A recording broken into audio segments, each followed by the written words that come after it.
Where are you, my sunny feeling? I knew I was looking. Even on the brightest days, I can't see where you've been. I've been trying to find you, and I know someday I will. And if I don't, then I'm prepared to die upon this hill. Tell me I'm sad,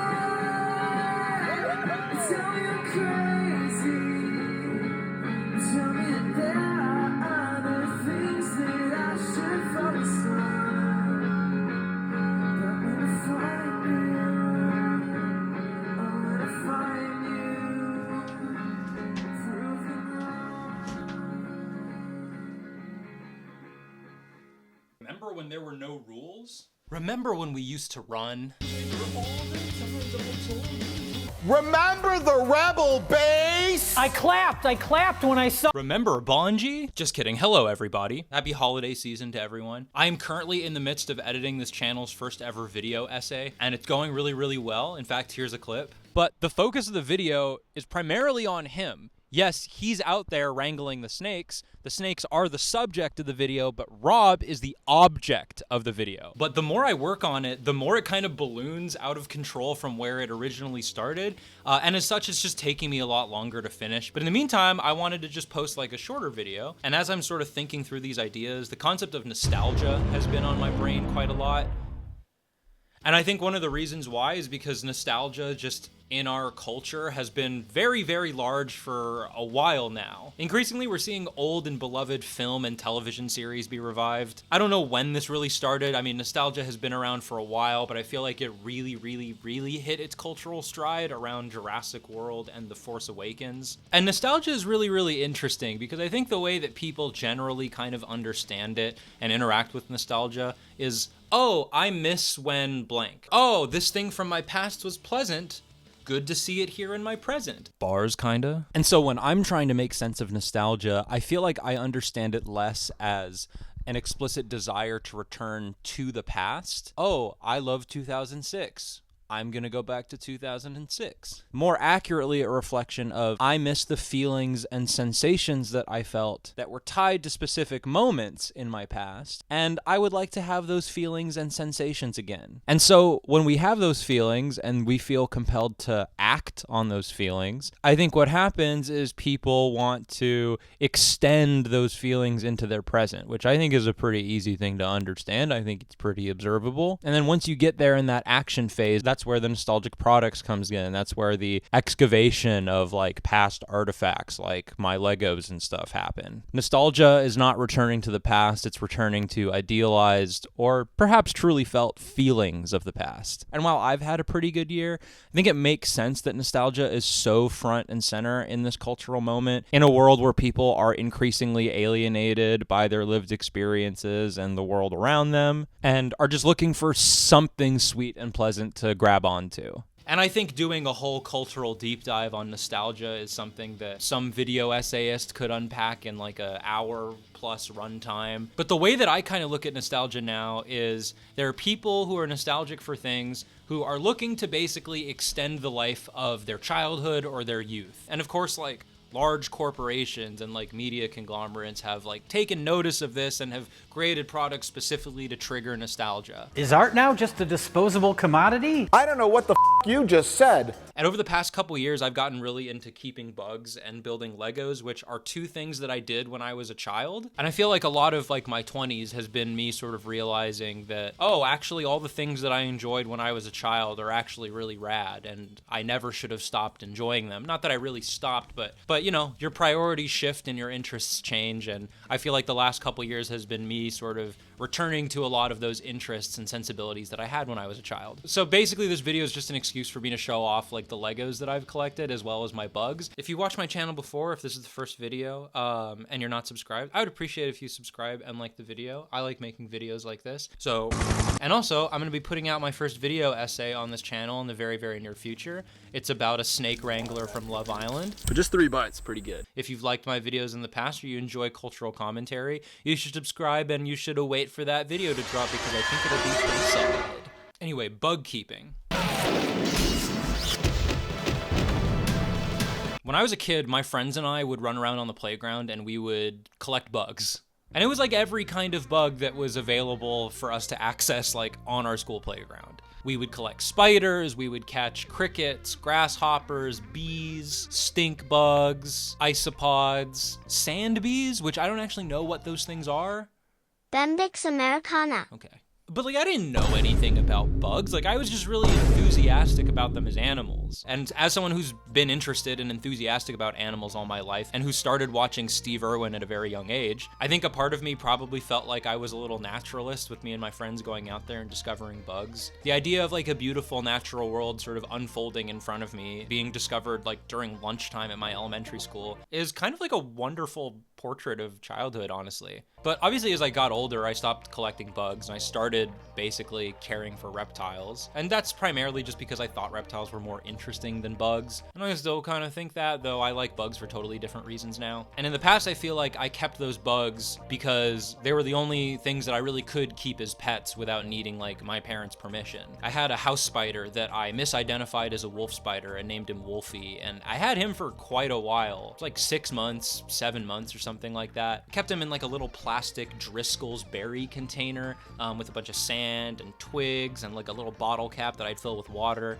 I'd catch isopods and other spiders and like moths and stuff, and I'd throw them into his web and he would web them up and eat them. Wolfie was a good spider. My friends and I would also set up these bug duels in the sandbox where we would take our bugs and we would sort of make them like gladiator fight against one another, which like, look, I know how this sounds. It's pretty morbid and pretty bad, but you know, we were like 8, 9 years old. No one was telling us no. You know, a lot of us grew up watching like bug battle videos on YouTube. And also there was this game that I'd always play at Marukai where it was like you could put in money and you could do like beetle v beetle. It was like a rock, paper, scissors game where you would fight beetles against one another. And I think like all of us were just like, oh, well, it's on YouTube and the game says it's cool, so it's fine if we make our bugs fight each other. Anyway, Wolfie was like a prized fighter. I think he ate a couple of my friends' crickets, which like obviously that was never going to result in a fair fight because it's a prey animal and a predator animal, but it was something that we did. Nowadays, I keep isopods, roaches, and springtails as pets. Now, I started keeping isopods primarily because I wanted to take all of my reptiles bioactive, and if you've seen my previous video about Athena, my Barons racer, you'll know that isopods are essential to the bioactive process because they break down leaf litter, they break down waste, uneaten food, and in turn their poop fertilizes the soil. It makes the process whole bioactive. But once I started like researching isopods and actually keeping them, I'm like, wow, these are actually like, these are really cool and they're easy to keep. And so now I have like 4 varieties of isopods. I have powder orange isopods. Most of my powder orange isopods, which are like one of the most basic and like common species of isopods, actually lives in this cage with a bunch of roaches. I was buying dubia roaches for all of my animals to eat because they're like good sources of like protein. I heard someone say they're like the hamburger of the reptile diet, but hamburgers are good. Anyway, I was keeping all my roaches in a critter keeper with just like egg carton in it, and I'd feed them carrots and they would eat the egg carton and they would poop all over the critter keeper, and it was disgusting. And I hated like transferring them out every week so I could clean all of their frass, which is what their poop is called, off of the bottom of the little cage that I had for them. So what I opted for instead is, like everything else right now, I opted to go bioactive. So I have this container that I got from Daiso, and I filled it with dirt and moss and cocoa fiber and roaches and springtails and a ton of my powder orange isopods. And I'll just throw carrots and veggies. The roaches eat the veggies, the roaches poop, the isopods eat the roaches poop. If there's mold in there, the springtails get it. And really, it's just a very wonderful setup. And the isopods have just bred so prolifically. I also have a separate container for my remaining powder oranges. There's not a whole lot in this container. Most of them got emptied out into a separate box that I'm using to cultivate substrate. Some of that went into Cracky's cage, which will be in a video in a couple months. But I got a handful left in this box. I also keep a number of native isopods, which I've just called roly-polies in this little plastic container. These are all shoe boxes from Home Depot that I just soldered holes in. This is not the best method for having air holes in an isopod container. I should probably put some mesh over it at some point, but it's not a huge priority for me right now. And this container just has like a variety of isopod species that I've collected in and around my neighborhood. And I've had them for so long, they've actually had babies. And these guys reproduce way slower than some of the other species I had. But you know, we're talking about nostalgia. Roly-polies are particularly nostalgic to me. I used to call them pill bugs. One of my friends recently told me that in some places of the world, they call them bean bugs, which I think is excellently adorable. I'll probably do another isopod video at some point, but I think isopods, roly-polies, bean bugs, pill bugs, whatever you want to call them, have a pretty strong potential to like de-propagandize people away from the idea that bugs are like evil and like pestilential and are actually pretty chill and cute guys. Number 3, I got these dairy cows. I just love the name of them so much, dairy cow. And like when you look at them, you know exactly why they're called dairy cows. They're just white with black splotches. And they're doing quite well. They're proliferating, so I must be doing something right. And then my newest species that I have is these Amardalidium gestroids. They're cool. I haven't had them for very long, and I haven't produced a whole lot of babies, and they're very large. Like they're probably, I think they're my largest species that I keep. I've had 1 generation of babies thus far, and they're growing up pretty quickly. Amardalidium gestroid doesn't have a common name. Might be fun to like come up with a name for the gestroids. Yeah, I think that would be pretty fun. But it's funny because I feel like when I started collecting bugs, I didn't locate that that was something that made me feel nostalgic. It was just something that was giving me a lot of joy. And when we're here talking about like an idealized version of the past, is like, I mean, I didn't really take care of them well enough, and I was literally battling them in the sandbox, which is pretty kind of cruel. I'd keep boxes of ladybugs too when it was ladybug season. Eventually I would just set them free. They were never really pets, they were just sort of captives, honestly. But now it's like I have the resources to do research, I know how to take care of them, I can buy supplies for them. Each of my isopods have their own like custom-made habitats with food and leaf litter and all that kind of stuff that I buy for them. And also keeping isopods just sort of renewed my interest in bugs in general. Bugs as creatures of like aesthetic beauty and also as like companion animals. I'd like to keep some other bugs in the future. Like I would really like a millipede or some sort of mantis, but I have enough animals as is, and I need to work on like maximizing the care for my current animals before I start getting more, honestly. And now with Legos, it's pretty similar. Like pretty much every other reptile enthusiast, I really like dinosaurs. I've liked dinosaurs since I was a child. And I also really liked Legos as a child. It's the adolescent boy combo. Dinosaurs, Lego, dinosaurs. But I remember there weren't always a lot of really cool dinosaur Lego sets like when I was a kid. Ironically, the coolest dinosaur Lego set there was one of the first Lego sets I ever played with, and it was this like giant red T-Rex that I remember building and then like absolutely sobbing when I dropped it and it like got crushed into a million pieces. Eventually I rebuilt it much later when I had gotten deeper into Legos and more adept at building. I remember that making me really sad though. There was this one line of dinosaur Legos that I remember being really excited for when it came out and asking for it like on my Christmas and my birthday lists, and I ended up getting a few sets. It was called Dino Attack. For obvious reasons, I was very excited about it, but I remember feeling like I had like an obligation almost to be excited about those sets, and I couldn't really figure out why I wasn't like more enthusiastic about those Lego sets. Because I mean, you look at them like, oh, that's really cool. It's like they've got cool looking dinosaurs, there's a variety of them, there's like an online game that you can play with the dinosaurs, and there's also a lot of really cool vehicles involved. And I think reflecting on it as an adult, like I understand now why I wasn't so authentically enthusiastic about those Legos. It's because like those sets committed one of my like least favorite like tropes in like dinosaur media and dinosaur culture, which is like dinosaurs as antagonistic monsters. The whole point of that set was like you have these military vehicles and these guys in like balaclavas with weapons, who I think the story was basically to like either capture the dinosaurs or even straight up kill the dinosaurs. I mean, there was literally a tank that you would drive around, and the dinosaurs, they were all like colored black with very like stark colors, and they had horns, they looked evil with red eyes, and they were like scary monsters, which for a lot of people was cool, and I honestly thought it was cool too. But you know, when people watch media, the stuff that they really connect with is stuff that they can associate with or project themselves onto.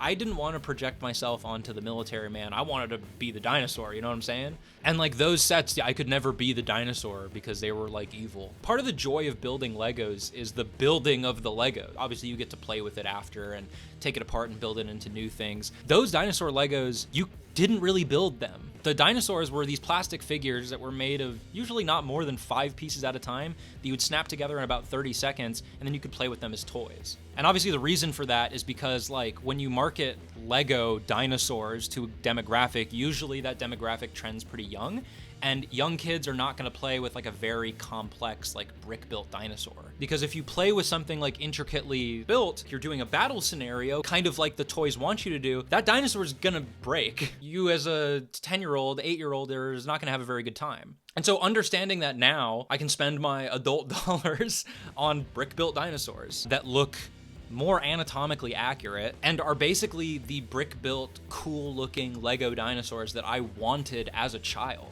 I think this was primarily like a scarcity issue, like these things just did not exist when I was a kid, and if they did, I didn't know how to locate them. Dinosaurs that I have now are still not official Lego sets. If you look at a lot of the dinosaur Legos, which now is just wrapped up in Jurassic World, they are still falling into that sort of like molded plastic dinosaur trap. The dinosaurs, they look really good, they're not as antagonistic and they're not as scary, but they're still not things that you build. The things that you build, by and large, are kind of military-styled vehicles. I guess you could make the argument that it's more like scientific researchy, but the aesthetics of it are still very military-esque. So there's no real reason for me to go out and buy these Jurassic World sets, although I've been tempted because the dinosaurs look really cool. It doesn't satisfy the joy that I had as a kid, 1, being into dinosaurs, and 2, building Legos, right? I don't want to build military vehicles as an adult. I want to build frickin' dinosaurs, man.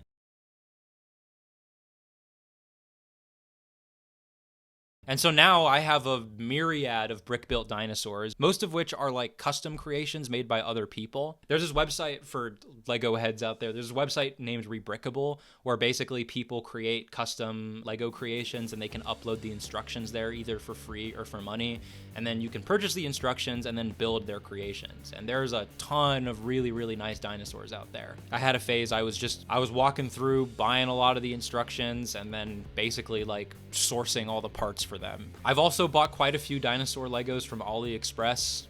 Sorry, comrades. Your boy got hit with the nostalgia ray. Wow, wow, wow, wow, wow, wow, wow, wow, wow, wow. And on AliExpress and Temu, there's like a lot of fake Legos that are doing large brick-built dinosaurs, but just for less money than like a real Lego set would be. Obviously, because it's not like officially licensed Lego and it's probably made with like hyper-exploited labor. So now's the time where I show you my favorite Lego dinosaurs.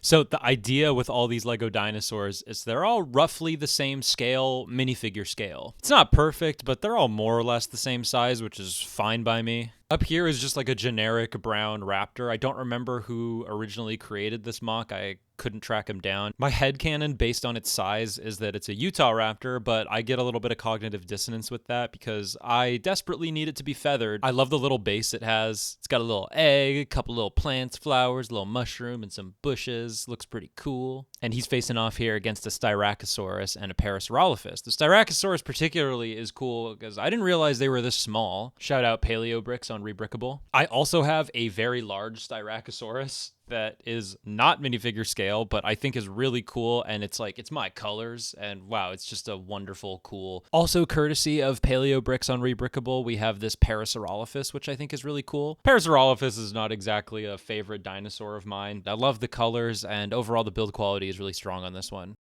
So this one's obviously pretty rad. We got a T-Rex facing off against a Therizinosaurus, although if you want to really be accurate about it, we can call it a Tarbosaurus, but you know, T-Rex is my boy, not Tarbosaurus. The T-Rex comes courtesy of Foosbubs on Rebrickable, who makes a ton of really, really cool dinosaur Legos. I just love the way its head is designed. It's got the ridges up there, it's got cool eyes, the proportions are great. It's a little fragile, and it is pretty posable. I'm not really playing with it, so it's just going to sit in that static position, forever locked in battle with, or perhaps it's a lover's quarrel.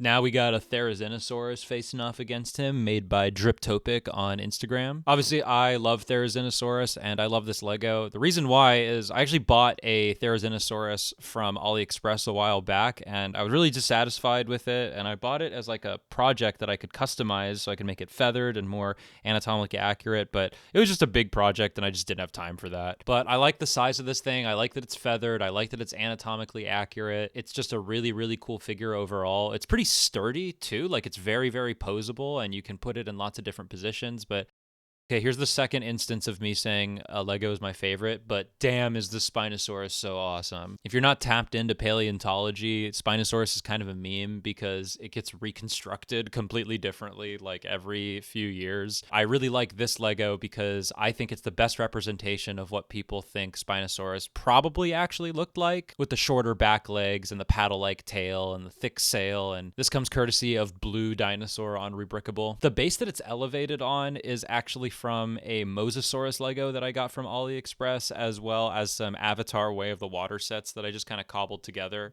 But Spinosaurus, T-Rex, and Therizinosaurus are probably some of my favorite dinosaurs. Call me basic, but damn are these Legos cool. We also have this just truly magnificent, wonderful Brachiosaurus Lego. I mean, this thing is huge. The build quality is amazing. The level of detail is immense on this thing. It's from AliExpress, and I actually found a very, very in-depth review of it on this dinosaur toy review site that gave me a good amount of entertainment for a day. But this is like a happiness machine. Every time I look at it, I grin, and I just think it's so awesome. And I would have been flexing this thing so hard if I had it as a child. I also have this AliExpress T-Rex that is made by Woma, who also made the giant Styracosaurus it's next to, and a bunch of other Legos that I have that I haven't built yet. This thing is basically like a copy of the Jurassic World brick-built Tyrannosaurus, but there's a lot of key differences. It more or less has the same silhouette. It's pretty posable. I have it off to the side because it's not minifigure scale, and I don't have the heart to store it away just yet. Anyway, thanks for listening. Thanks for watching, y'all. I'll see you soon for another video.